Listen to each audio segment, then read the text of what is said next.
So I too want to pay tribute to the 37 First Nations peoples for their hospitality and their generosity. I want to say that I come both as a settler, but also as an ally who is in the process of learning.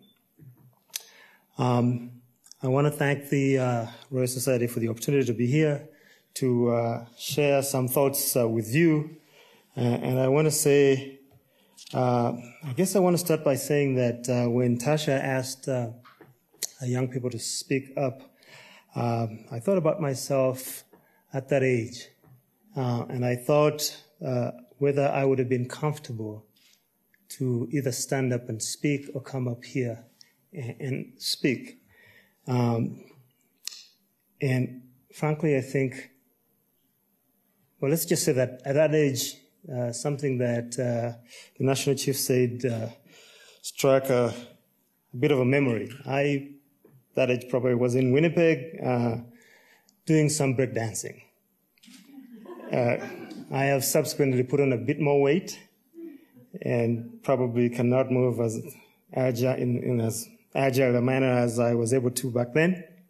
But I think that we will have arrived when not just the Royal Society, but many of these types of august bodies create a space and an environment in which young people, Indigenous young people, can stand up and speak with confidence, with comfort.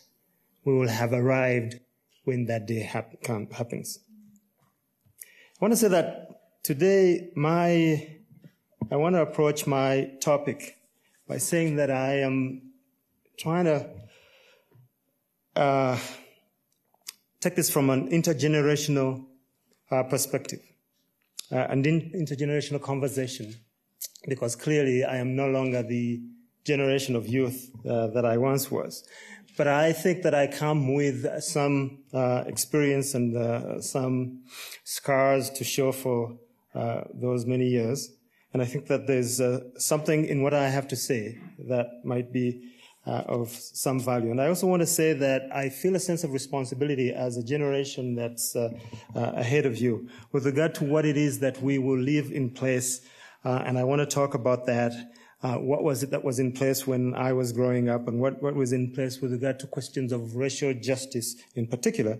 And I want to talk about that today. So I want to point to some of the pictures that I think are critical to an understanding of how the context within which I grew up, the context within which I started a life of activism, which eventually led me to the academy, how that context has changed and what are some of the key constitutive elements of that context and how they've changed and why we need new activism to reestablish a condition under which young people can grow up, take up activism in a manner that ensures that their journey is worthy of their value. So that's where I want to go. I want to start. Let me see if this works. So I want to say a couple of things about diversity and multiculturalism and race in Canada, and then I want to move into talking a bit about the conditions of youth transition and the challenges that many young people face today, the reality of differential experiences, particularly for Aboriginal and racialized youth, those experiences that are in many ways structured by racialized social relations. I want to talk a bit about the limits of the racial justice project, and in many ways identify what I think are the critical elements of those limits that in many ways have to do with the unraveling of a coalition between anti-racism movements, racialized communities, to some extent indigenous communities, and particularly the white left in Canada. Because I think that it is really important for us to mark the moment of coalition and coalition building and the gains that were possible because of that coalition, and also look at the present-day moment, which I think I'll refer to as the moment of the unraveling of that coalition, and the colorblind multicultural dilemma that I think is important for us to understand, and then give some evidence with regard to what essentially this moment of a color-coded experience is, and then talk a bit about the implications. The implications, keeping in mind the implications for particularly our young people.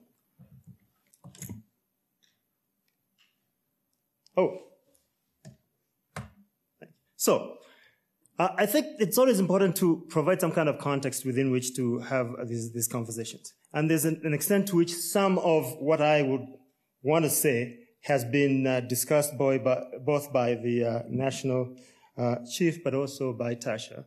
And I assume that it will continue to be a conversation for the rest of the day. But I think that it's important for us, when I talk about the Canadian experience, to locate it or to root it in a history, a very particular history. And in this case, for me, it's a history that essentially to some extent begins with this notion of the exaltation of the English and French peoples as the founding peoples on the one hand, and the reality of what that meant in terms of the erasure of the indigenous existence on the other hand. So from Terra Nullius to the Royal Proclamation that Tanya was talking about in 1763, which in some ways marked a recognition of the reality of indigenous presence on the land. Part of that is what forms the Canadian narrative, the dominant narrative about Canada being a tolerant society, about Canada being the kind of society that could eventually become a quote-unquote multicultural society. And it has its roots in this notion of the accommodations between the English and French, the Quebec Act of 1774, the BNA Act, which is largely built on the 1864 Quebec resolutions. But the other part of that was this idea that Canada did not have a racial problem. Canada particularly did not have a racial problem not because Canada kept non-Aboriginal racialized people out of the country, because at the founding of the society, we were dealing with the experience of Chinese people being subject to various exclusions, head tax, mobilizations in Vancouver by the white working class against the immigration of Asian peoples, right? Or not just because black people who were seeking to move north from the oppressions of Jim Crow post the war there were not part of Canada, but particularly because we defined ourselves against the experience of the American society and its challenges with race. So we morally defined ourselves as superior precisely because, as William Lyon Mackenzie said, we did not have a racial problem. And so the concept of a monocultural society, the idea that Canada was going to be a white society, was early and part of the DNA of Canadian society. In fact, Michael Ash has said, and I quote, "The Canadian state presents itself to the world as tolerant, anti-colonial, self-critical. While there are many actions Canada has taken that exemplify such a self-image, there is at least one arena in which discussions strongly contradict it. The manner in which Canada explains its acquisition of sovereignty and the underlying title with respect to indigenous peoples." And I think it's important to ponder on that for just a moment, because it sets up this idea of Canada as a tolerant society, which legally, from an international legal point of view, did not, quote unquote, occupy territory by dispossessing other peoples. it sets up a narrative of a kinder, gentler, more polite, more tolerant society that eventually becomes the multicultural society within which cultural pluralism has room to prosper. And to some extent, that's how we get to this notion of a multicultural Canadian society. Multiculturalism becoming an official discourse and practice that regulates difference and diversity in the Canadian context. Multiculturalism emerges really as a strategic compromise between the political class and insurgent ethno-racial and ethno-cultural groups in the 1950s and 60s, but also as a way of constructing this multicultural society, reconciling the multicultural reality, the multi-ethnic multicultural reality on the one hand, and the reality of a francophone part of a Canadian society. The strategic compromise in some ways also paved the way for the maintenance of what essentially was a monocultural order. And I think that's another really important point, because what it does is it allows for us to maintain the myth of Canadian society as a tolerant society. It also allows for us to accommodate those quote-unquote racialized other and ethnicized others within the context of a society that did not change very much. So it was a process of order maintenance in a way that ensured that Eurocentric conformity was actually sustained. So the project for diversity comes within that context, within the context of this idea that we can afford a cultural pluralism as long as it does not unsettle the original concept of the two founding peoples. Having said that, I think it's important to recognize that we have made some progress with regard to this concept of diversity, and in some ways, the various struggles within the society are responsible for some of the progress that we have made. So we can talk about unity and diversity as opposed to other modes of living with difference. There are other modes of difference, for instance, that some people have argued for. People like Michael Walzer has argued for the inevitability of a homogeneous society if you're going to maintain a level of social cohesion within Canadian society.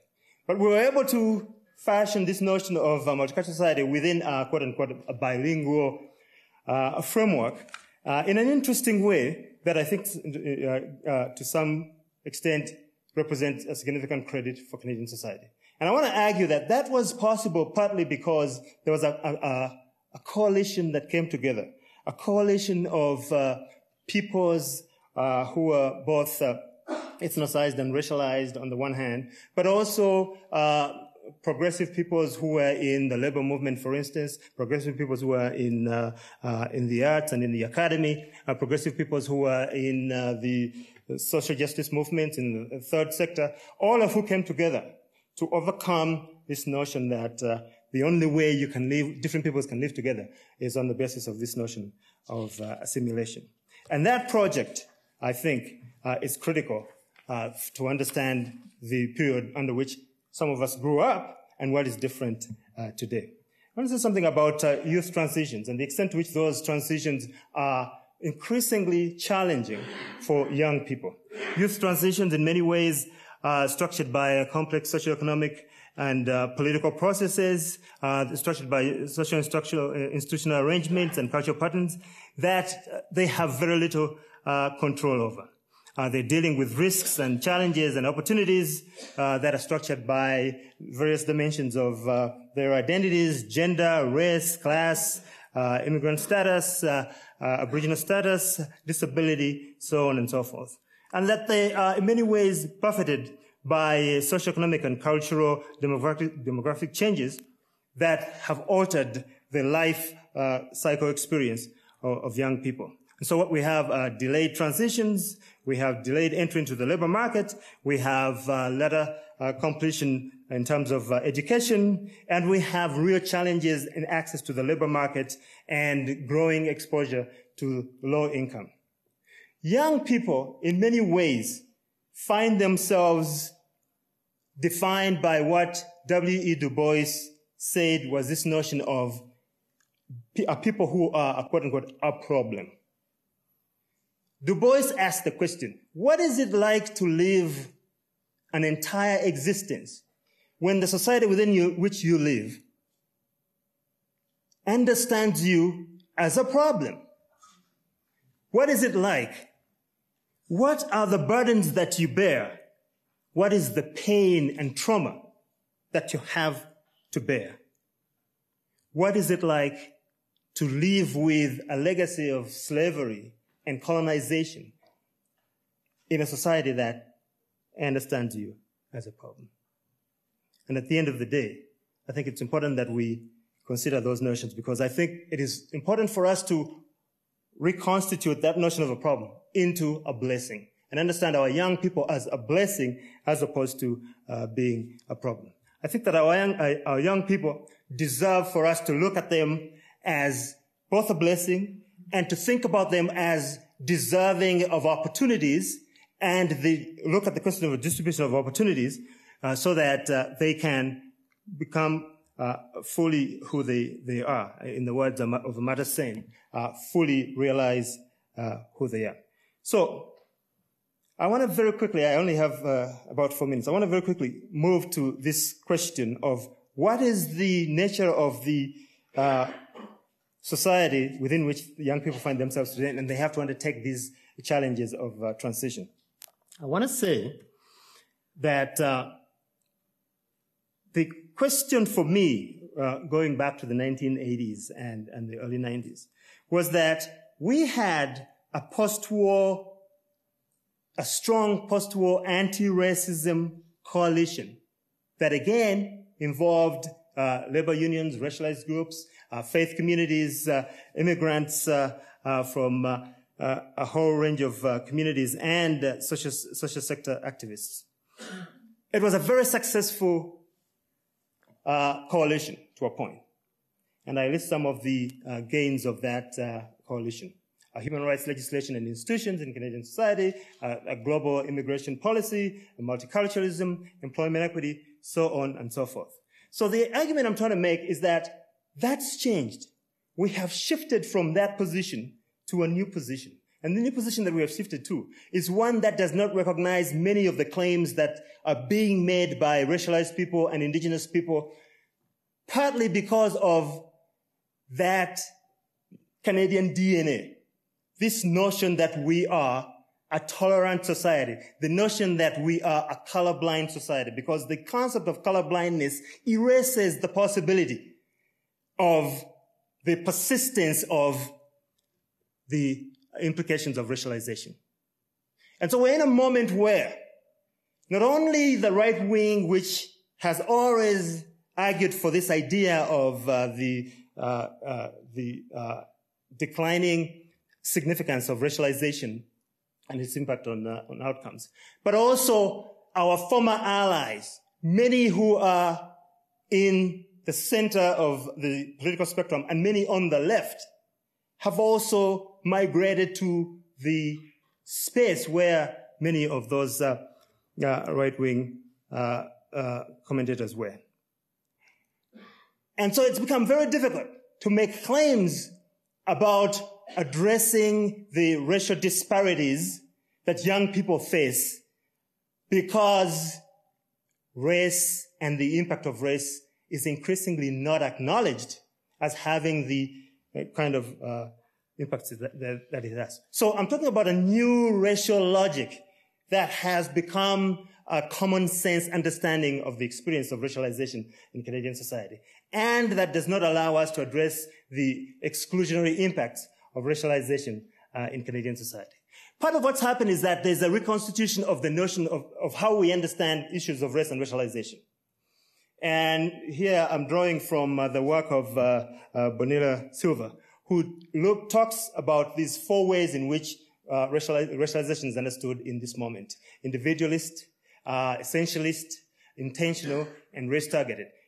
If it does not constitute one of those, if it is not an individual act if it is not an essentialist act, if it is not an intentional act, and if it is not racial targeted, then it is not an experience of racialization. That takes away from the possibility of talking about structural racism, institutional racism, systemic racism, in the moment where we have a significant amount of racial disparities that are clearly articulated, certainly at the material level. High unemployment rates, lower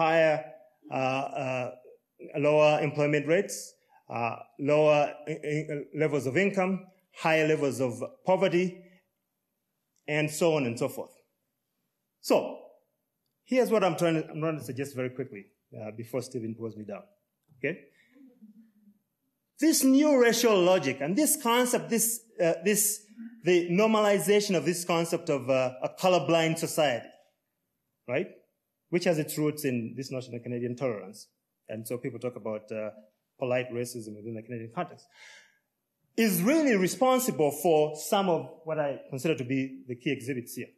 A weakened anti-racism movement, attacks on cultural diversity by political elites, the normalizing of racial and religious profiling through this notion of national security state that Janine Brody has written about, but also community safety regimes, attack on human rights institutions and legislation, the reconsideration of the duty to accommodate. This is a significant debate in Quebec today. The failure to advance employment equity as a remedy to the unequal access to the labor market for many racialized people. And I think for some of you in this room, this is something that might be of interest. Political inroads into racialized and ethnicized communities by conservative political forces. So I don't have time to talk about the phenomenon that is Rob Ford.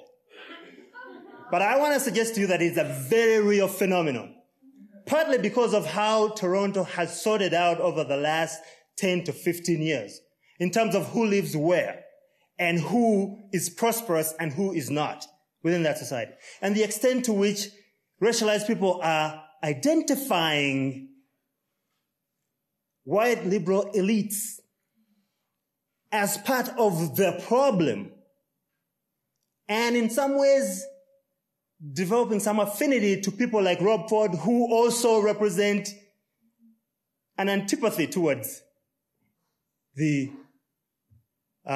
quote-unquote elite. And this is not the only place where this is playing out. This is also playing out in other places where Stephen Harper's conservatives were actually successful. Because increasingly what the conservatives are saying to racialized populations is that your frustration has to do with those who are responsible for the dominant power structure, and identifying them as people who have refused to accept the politics of inclusion and are part of a failed inclusive project, because they have determined that color blindness is the way to understand the experience of racialization, and so there is very little space for them to concede to the need for it. Secondly, and I think this is really important, this is also a context, this is also happening within a context of neoliberal politics and neoliberal economics, in which the right wing has effectively articulated this idea that the problems of those who are racialized and are having trouble getting equal access to employment and opportunity in society has to do with them as individuals. So there are cultural pathologies that explain why they are a problem, and that has become seductive to the left. Let me end by saying that I think it's really important for us to find a way back to understanding the experience of racialization and the process of racialization as being highly structured and highly rooted in our history as a Canadian society. Because I think that then becomes the basis for us to talk about a new coalition for social justice that brings back those who were previous allies, along with some potentially new allies. Thank you very much.